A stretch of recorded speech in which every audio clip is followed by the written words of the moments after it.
People are going to be replaced by AI way faster than they think, because AI isn't just getting quicker, it's mastering almost every skill that humans rely on. I've spent the last 5 years building AI companies, training teams, and helping founders redesign their workflows around AI. And I can tell you with 100% certainty, the people who will survive and win are not the most skilled at AI. They're the ones who think about AI in a completely different way. So I'm going to share with you the only trait you need to be successful in the AI era. But to do that, there are a few mindset shifts you need to master first, starting with using AI as a trainer. Most people think AI is going to make them dumb. They think if AI thinks for them, their mind weakens. It's almost like saying a calculator makes you worse at math. It just allows you to do more. The truth is, if AI can strengthen your thinking, you will get sharper and more dangerous. I am a better entrepreneur times 100 because of AI. For example, I've been traveling the world with my kids and they're homeschooling. The school said,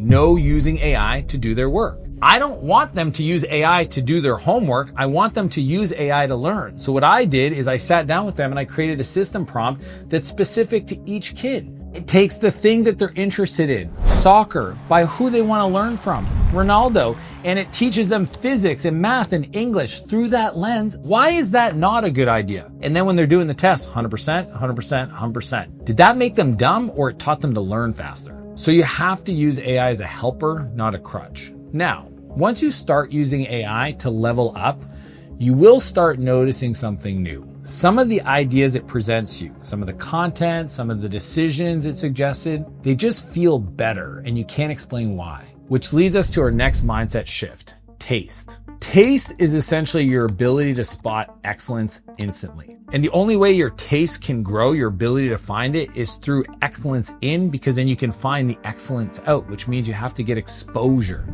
It's kind of like Rick Rubin, the music producer. He's worked with like Red Hot Chili Peppers, Lady Gaga, Adele. When he hears music, he can't tell you what is going to be great. He can just tell you when he hears it. I have no technical ability, and I know nothing about music. You must know something. Well, I know what I like and what I don't like. That is taste. Excellence isn't just random. It's a pattern your brain learns to recognize. And your prompts to get AI to do things for you can only improve once your taste improves. So here's how you can build a stronger taste for yourself. The first thing, immerse yourself in excellence every day. The truth is, if your friends aren't on the journey of trying to be the best at something, it's going to be hard for you to find great stuff. If your coworkers aren't always trying to find the best way to do the work, it's going to be hard to be exposed to great work. My philosophy is proximity is power. If you want to improve your taste, go get around people creating excellent work. Second is you have to study the masters in your field. Every discipline has masters. I hire the best coaches to teach me things because I believe it's better to pay for the blueprints, pay to be exposed to mastery. Because when I'm in it, that energy, it almost like integrates into my beingness. And the best part is that even if you can't pay for a great coach, they're all out there and they're creating content like this. So for example, if you're a startup and you want to learn how to pitch your startup better, go on YouTube and you will find these pitch competitions. You can search for all the top winners. And third, use social media as a masterclass, not entertainment. I can't tell you how many people just waste their time doom scrolling, feeding their brain rot when they could be using their feed to feed their mind. Follow people that are 10 steps ahead of you. Find the people that are creating content. If you're a chef, trust me, the chef creators are out there. If you're an entrepreneur, they're out there. If you're a musician, they're out there. Like, go use your feed and make sure it feeds you excellence by inspiring you to create great work. And finally, when you see something great, ask yourself, why does this work? Because it'll get your brain to analyze things and try to find the patterns. Like I said earlier, you want to teach your brain to identify the patterns of greatness. And the more you can be exposed to it, the easier it's going to get. Most people just consume and leave it at that. It's like reading a book. I want you to consume and ask the question. That's like studying a book, and there's a difference. Now, if you're a business owner and you're thinking, but Dan, I barely have enough time to run my company. How am I supposed to learn all this AI stuff? This is exactly why I built my AI implementation playbook. It's a detailed step-by-step guide that you can hand to every department head in your business so that they can get 10 times more using AI workflows. You get your time back while your team gets more efficient. So if you want a copy, just DM me AI Business on Instagram or click the link below and I'll send you a copy for free. Now, developing taste helps you know what's great today, but if you want to be successful in the AI era, you need to master your ability to see what will matter in the future. Which brings us to our next point, vision. Vision is the ability to see a future that doesn't exist yet, but should. And most people don't spend enough time in the future. It's our job to actually know where the world's going, to see 18 months in the future, to look around corners for our customers. And AI gives you the space to think even bigger. The other day, I'm mountain biking with my friends. As I'm coming down, I have an idea about robotics. And I think about how could I enter and invest and how big of a market could this be in the future? So I open up my phone, load up Grok. It's got this version called Heavy. It's wild to watch. It literally executes 100 AIs at once doing research for you and coming back. So I craft the prompt, asking it for research and history examples and what could it mean and how many units and what would it be priced at and how much money that whole market could be over the next 5 to 10 years. And it went off for 27 minutes and came back and gave me an answer. That answer allowed me to enter in as an investor in the robotics space with a ton of confidence backed by data. It gave me the data, but I had to have a vision for action. That's still on me.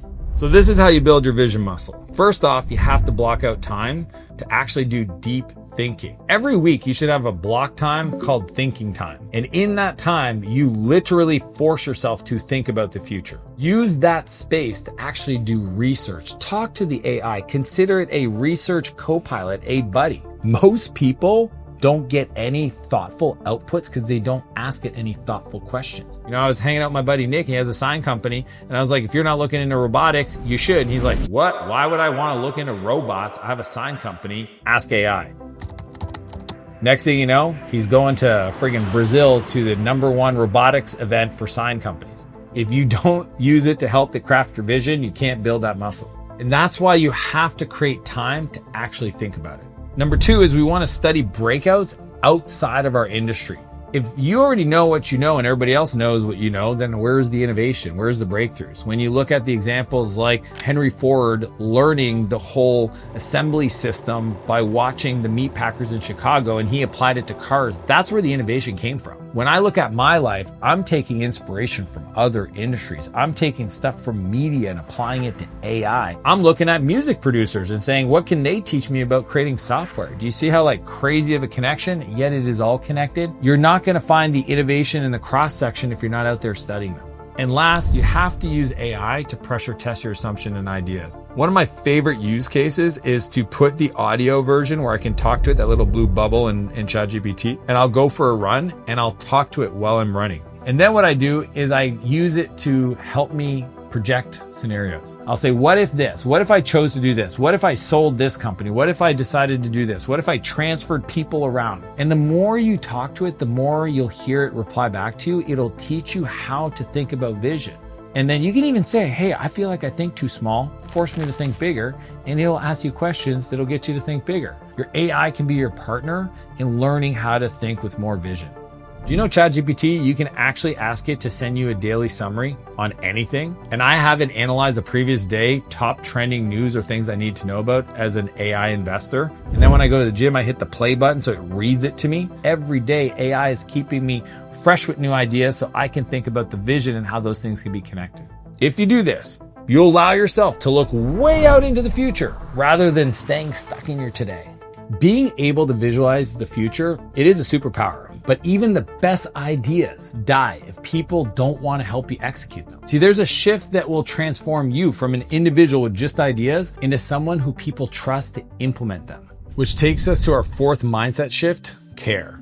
AI can mimic intelligence. It does that really well, but it can't mimic genuine care. Care is people feeling that you want to see them win, not just yourself. You can't solve real problems if you can't see through their eyes. And the best entrepreneurs can do that. AI can't do that. And the coolest part is the easiest way to show care to somebody else is to make other people's needs your own. See, most people don't understand the most valuable companies in the world. NVIDIA has created 28,000 millionaires. Microsoft, 12,000 millionaires. Jeff Bezos only owns 8 to 9% of Amazon. The company's worth $2.24 trillion, which means that 92% of the money ever made by Amazon made other people rich. So if you truly want to be successful in this new AI era, then you caring for other people will make you different, because everybody can use the AI tools, but you're going to use the AI tools, plus you're going to show up and make it about them.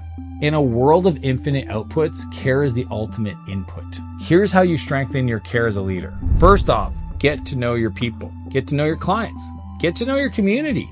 You know, every time I interview somebody, I always ask them the same questions. In 5 years, you're waking up, you're living your dream life. What does it look like? If I can understand their dreams and goals, then I can figure out how to align ours as a company to theirs. And then they wake up every day pushing themselves forward. I don't ever have to remind them. Be specific.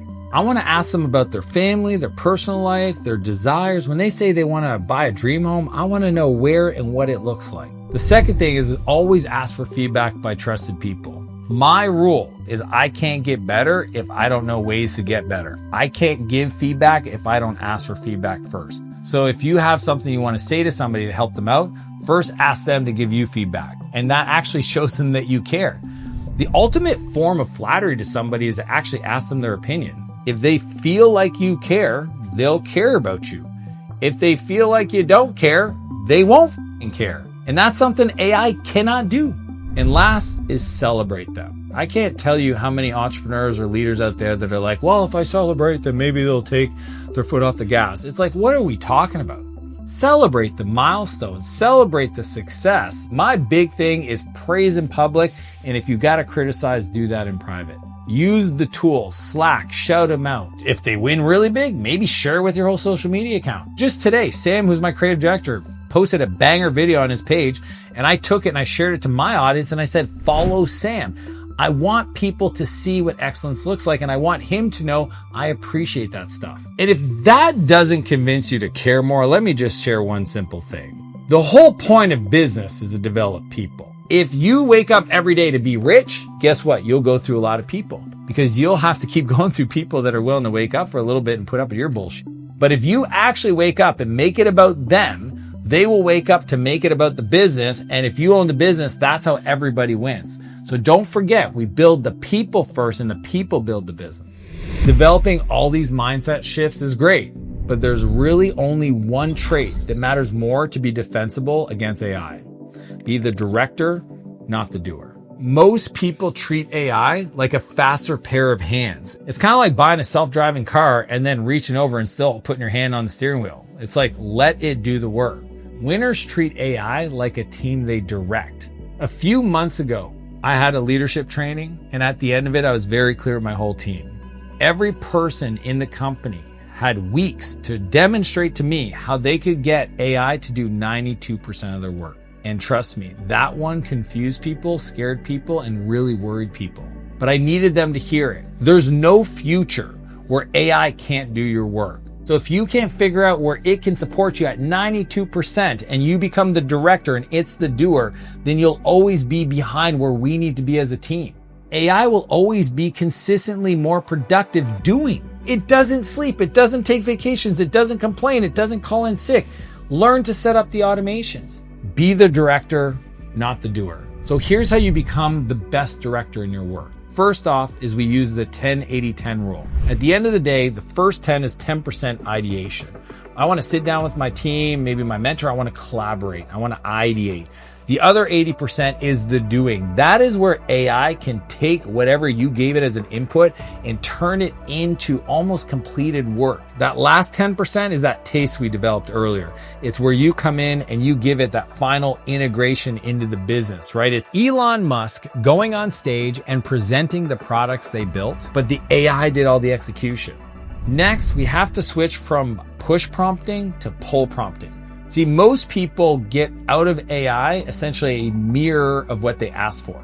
Innovation can't happen if you're kind of guiding it based on your questions where you want to go. So instead of telling AI how to do it, tell it what you need and have it ask you the questions so that it can do it for you. AI has more information, more context, more wisdom than you'll ever be able to even potentially remember in your brain. So you gotta actually have it guide you to the best outcome. Kind of like fill in the blanks. See, most people do all the work themselves and then go to AI to have it fill in the blanks. I'd much rather have AI do all the works and then I come in and I fill in the blanks. And last, you have to build AI first workflows. Pretty much everything in your life is a workflow. It goes from raw materials to finished goods, from idea to some kind of output. And if you can figure out within there where you have bottlenecks and you can learn the AI tools to automate that and design it, that is the future of being a director in this AI era. You need to adopt that mindset. AI can teach you how to set up everything. When I was working with my CFO to automate all of our financials, he at first said, well, I can't do it because I don't know how to do it.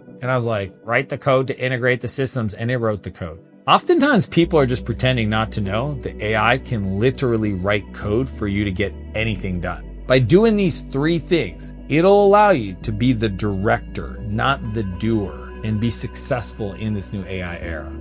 When you make this shift, AI stops overpowering you and starts empowering you.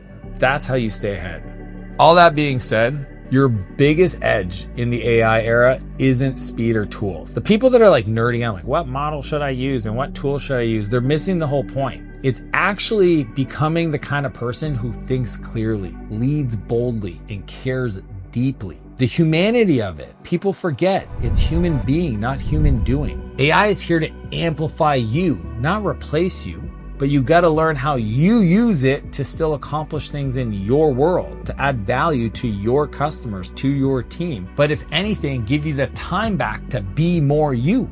So think about it for yourself. What's the one area that you've used AI in your life to get more time back so that you had that time to amplify who you are? Write it below in the comments so you can inspire other people that watch this to consider different things that you're using AI to implement what I just shared so that you can become more. And remember, if you want access to my own AI implementation playbook, just DM me the words AI business on my Instagram or click the link below in the description.